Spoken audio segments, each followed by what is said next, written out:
Vitamin D deficiency. Vitamin D is essential for calcium and phosphate homeostasis, and its deficiency in children is the leading cause of nutritional rickets. Since vitamin D levels exist on a continuous spectrum rather than a simple normal versus deficient split, we need clear cutoffs to classify where a patient falls, and that's exactly what today's topic covers. When can we label vitamin D deficiency? It has the following ranges of classification, ranging from vitamin D deficiency to vitamin D insufficiency to vitamin D sufficiency to vitamin D toxicity. Toxicity is defined together with hypercalcemia, hypercalciuria, and suppressed parathyroid hormone, not by the number alone. This last line is the detail that's easiest to miss but genuinely important. A high 25-hydroxyvitamin D level alone doesn't equal toxicity. The consensus specifically requires the biochemical triad, hypercalcemia, hypercalciuria, and suppressed parathyroid hormone, alongside the elevated level to actually call it toxicity. A child can have a high level from aggressive supplementation without yet meeting toxicity criteria. So which test should we do, and why this particular metabolite? The test used to classify vitamin D status is serum 25-hydroxyvitamin D, also known as Calcifediol. This is measured, not the active form calcitriol, 1,25-dihydroxyvitamin D, because it reflects the body's total vitamin D stores. This is a classic point of confusion worth addressing directly. 1,25-dihydroxyvitamin D, calcitriol, is the biologically active form, but it's tightly regulated by parathyroid hormone and has a short half-life, so its level can actually be normal or even elevated in true deficiency, as a compensatory response, making it a poor marker of overall status.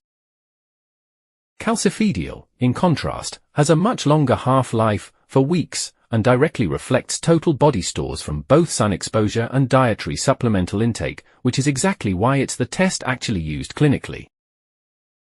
But why does vitamin D deficiency matter?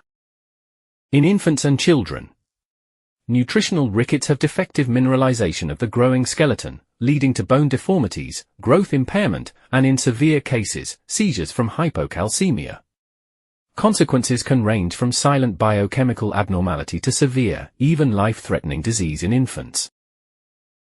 In adults, it causes osteomalacia, which is the adult equivalent, causing defective mineralization of already formed bone. What are the risk factors? Who gets it? Risk factors include exclusively breastfed infants without vitamin D supplementation. Cause: breast milk is naturally low in vitamin D. Dark skin pigmentation, reduced cutaneous vitamin D synthesis from sunlight. Limited sun exposure, like from cultural clothing practices, indoor lifestyle, sunscreen use, living at higher latitudes. Maternal vitamin D deficiency during pregnancy directly affects the newborn stores. Malabsorption conditions like celiac disease, cystic fibrosis, chronic liver or kidney disease. Certain anticonvulsant medications increase vitamin D catabolism.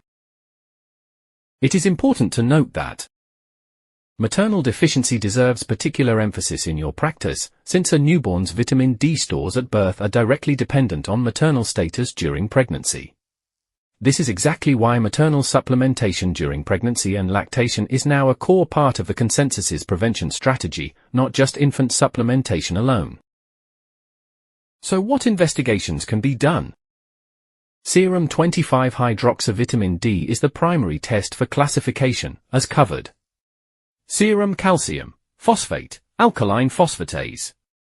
Calcium may be low or normal, due to compensatory secondary hyperparathyroidism. Phosphate is often low. Alkaline phosphatase is typically elevated, reflecting increased osteoblastic activity.